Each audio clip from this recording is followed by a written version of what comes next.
Welcome back aboard Blurred Force One with your boys Mo and Lottie. And today we are reviewing Invincible Season 2, Episode 3. It's entitled This Missive, This Machination. It's coming to you from Amazon Prime Video. So, what did we think about it, and should you be watching? And before we get into this review, get down there, hit like on this video. Lottie, Episode 3 is, well, it's such a strange episode. This Missive, This Machination.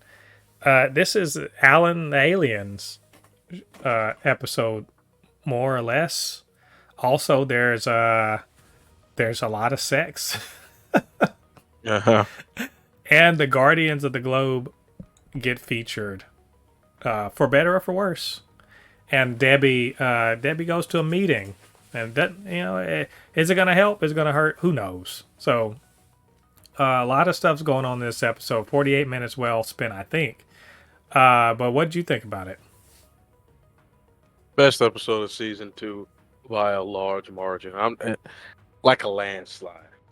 This is the Invincible that I've been waiting. Last 2 episodes, I kind of felt like I was like, okay, is this what I've been waiting 2 years for? You know what I mean? Because when you make your fan base waits a long time, the expectations go up really high. This episode was like, all right, this is what I've been waiting for. Absolutely loved it. I won't lie to you. I was on my exercise bike, and then I saw the title, Alan the Alien. I got up and clapped. Got up and clapped. Alan the Alien.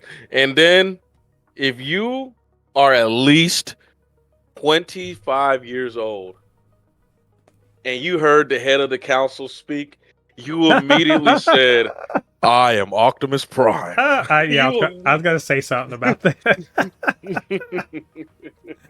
Oh gosh, yeah. I'm gonna say I do not share your high opinion of the episode.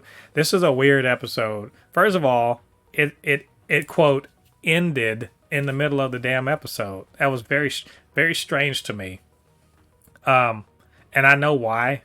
I get it, but it's still strange to me. But yeah, the episode to me, it was like oddly, part of it was like the best, and the other part I was like, why are y'all doing these things? I did enjoy Alan and his whole thing. I wish there was a lot of like, it was like listening to someone read a comic book to you, exposition, and it's like they're reading the word bubble and the captions and stuff. And seeing him get pummeled was pretty brutal. Yes, what's his name? Peter Cullen. I was like, why don't y'all just make him Optimus Prime? Just fuck Thetis. That's Optimus. I know your name. I know your voice. I know who you are. And it was like he wasn't even trying to hide it. I was like, you don't do any other voices. Optimus. That's the only voice you do. Okay, cool. I guess. And there, as I said, there was alien sex, and then there was human and alien sex, or half alien sex. Mark getting his cherry popped. All right? I guess that's what we're doing this thing. Good for him. How do you feel about Amber, like actually being a good character? Remember, everyone was shitting on her last season. Can you shit on her this season? Yeah, so far she's been very understanding, especially with like stuff that a lying motherfucker asked him to do. Oh yeah, we'll get into that in spoilers. But yeah, she's a lot more understanding in this. I think the last year she's grown up. She's grown up, become more of an adult. She's understanding what it's like to date a superhero, and plus Mark is being a lot more open to her about his life, because before he wasn't open to her, which I can understand why she will get upset, but there was no reason to act the way she acted to that degree in season 1. But he's definitely a lot better character in this season. They took her good writing it's like the people who were writing the Guardians of the Globe left and went to her because it's just like, ugh. Yeah, it's that. Like I said, I was like, all right, episode over. How's that? I looked at the time. I was like, wait a minute. And then they said the Guardians of the Globe. I was like, these motherfuckers right here. I was like, okay, what are y'all doing? And I was right. For the most part, I didn't give a crap about what was going on with them. Monster Girl and Robot going on a date. Okay. Yeah. That I get they're trying to build that character. I don't care about either of them. Maybe Yeah, Monster Girl a little bit.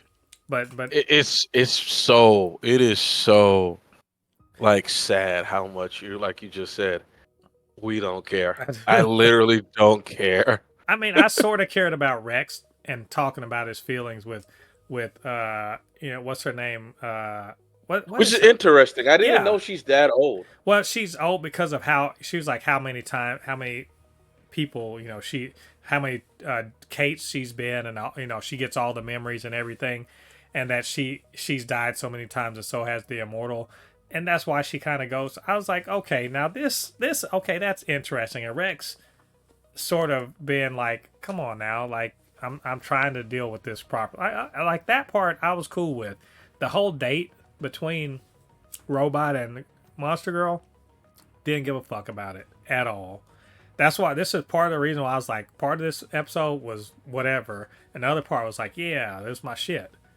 Like the Alien alien stuff, dope. Spoiler alert, he gets his ass like destroyed by like 3 Obliterated. Viltrumites. I mean, they It's, beat him. They beat him.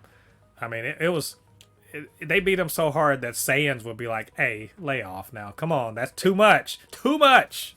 and what's the craziest part? Me and Anthony talked about it. They just rolled up in like alliance territory, just like, what the fuck y'all gonna do? And they just watched. They're like, oh, Alan's just gonna get his ass kicked. There ain't nothing we could do. Just like, I'm literally like, these people just rolled up. It's like, dude, what the fuck is the point of being part of the alliance? Like I'm literally saying that as Alan is getting his ass whooped. What is the point if they could just roll up like that? Yeah. Like they didn't even put on disguises, nigga. They're in their Viltrumite all white, and I'm just like, what? It's like, well, it's like I see nothing. Everybody's like, I'm gonna eat my little bugs and pretend like I don't see what's happening outside. Yeah, I'm just like, shit. If being part of the alliance is just at any point the Viltrumites can just blow your shit up. It was just making me think of that Dave Chappelle thing. He was like, "Oh my God, I think those black guys are gonna save us."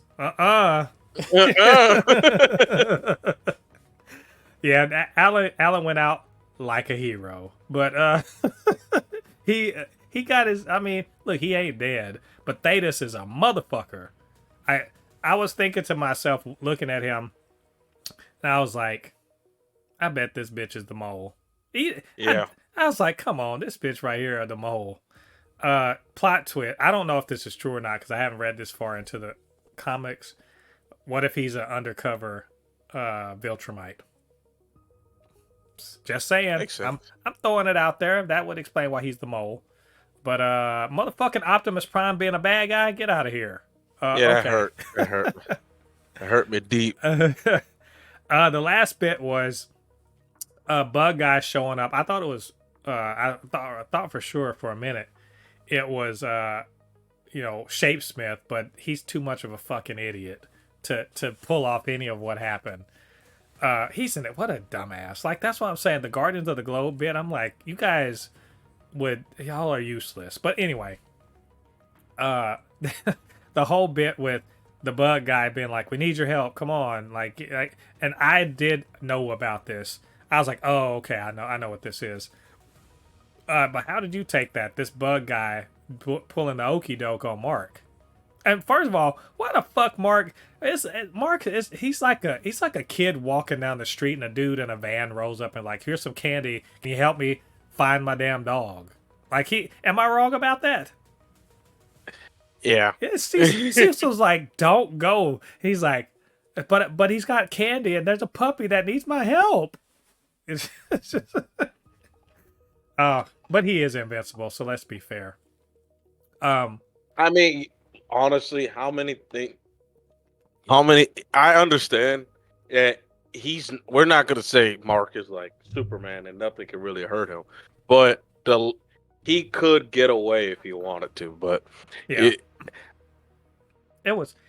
I mean, fine. He fell for the okie doke, but this is my exact reaction. As soon as and I knew what was going to happen too. By the way, I was sort of got spoiled about it. And plus, I read the comics, but still, when they were like, we got to go to the regent, he's gonna. And I was like, and as soon as he came on the screen, he's like, "Hey, son," I was like, "This motherfucker right here." Like that's the only thing that's the exact feeling I had. This motherfucker right here talking to me like we friends or something. What are you? Okay. So I don't know how you been a felt. long time. I was like, been a long time, son. I immediately, I was like, as soon as he was like the thing, I was like, that looks too big to be a bug. This might be fucking Nolan. Then his ass showed up, and I was just like, this mother. I said the same thing. That man said, "Hey, son," like he said it so like nonchalantly, like he just came back from vacation. The fuck? He sounded like he was on like a 1980s sitcom talking to his kid. I was like, bitch. That's good though. Like, what a good stinger. Like, this motherfucker right here. I'm like, well, we're going down on the next episode, I guess. So, good way to end the episode though. I did like the episode, but like, cut out the Guardians bit. Yeah, I'd agree with you, but you throw that Guardian shit in. And we forgot to talk about Debbie, by the way. Man, that woman is going through it. Like, yeah, I feel so bad. Her son is now in college. Everybody except Cecil and what's that woman? The woman who was dating Red Olga. Rush. Yeah, Olga, hate her. Like honestly, I was thinking this immediately when she went to that thing. I was just like, this is a terrible idea. Terrible idea because it's only going to make her feel worse. Yeah. Because I 100% saw that coming. That majority of those heroes that got killed were from Nolan. Yeah. It's like, and she had a connection for a minute, and then it was like, oh shit, my husband. And it's messed up that she got blamed for it, but like, I get it. They're like, how could you not know he was a monster? This is literally just a metaphor for people who are married to serial killers, because they exist. Women have been married to serial killers and not known it. But here's the thing that I'm gonna call a little bit like pushback on the people that are saying that fucking whatever that dude is, the bird Batman raised an asshole. Come on now. Like his the new Nightwing or whatever his name is, Darkwing. The man got like demons, cause like he's sending people into demon realms, and he's like beating people to death. Like let's not act like all these Guardians of the Globes were very innocent and nice people. Yeah, because Darkwing clearly was raising an asshole. Well, but what the whole point he was making, like this guy, his wife, she was murdered by Nolan, and he's got, even if he could rationally think like, yeah, how the hell you didn't know that either? Why did he tell you that of all things? He can't emotionally get to that point. And so just like people, I said, that say like, how did you not know that your husband was a serial killer? I'm like, I mean, who thinks that? And why would he be letting loose that sort of information? Like, why would he? That would necessarily ruin the relationship. Okay. I mean, the motherfucker tricked everybody. Yeah. Like, he tricked your wife. He tricked Cecil. Cecil, of all people, thought he was a good guy. Like, let's not I'm not trying to downplay the guy's feelings, but at the same time, there are people that are saying the same thing, like how she was stupid and all that stuff, and I'm just like, let's not like Nolan, like, because here's the thing that I agree on with some people. Like, I've never read the comics, so I'm pretty sure you know a lot more than me, but like a lot of that stuff, Nolan actually was not faking it. He actually did start to become. He started to love humanity and beginning to love what it meant to be a human. But but he at the end of the day is a Viltrumite. Yeah. But at the same time, the end of the episode showed that that motherfucker had a backup plan if shit hit the fan. Yeah. Well, at the very least, as Alan said to the council, a Viltrumite for the first time they saw that didn't follow through on his mission and would not kill his own kid in service of that mission. So definitely a different look for a Viltrumite. Nolan's a different guy. So Yeah. we're gonna see more of that. Well, I can't wait. Next episode we'll check that out. So anyway, I think that's all of our thoughts on this episode. What did you all think about it? What did you think about what we had to say? Get down to the comment section, leave your thoughts there, and of course you can always hit us up. supernotfunnyshow@gmail.com, Super Not Funny Show on Threads, on Instagram, and on TikTok. And while you're down there, do us a favor, hit like on this video. Subscribe to the channel, hit that notification bell. All that good stuff helps to grow this channel, helps more people to see reviews just like this. All right, thanks for joining us. Come back next week. We're going to talk about episode 4 of Invincible Season 2. Till then, I've been Mo, your commenter extraordinaire on all things pop culture, joined by the anime expert, video game designer, and lover of all things superhero, my good friend Lottie. And we'll see you guys on the other side of the thread. Peace. Peace.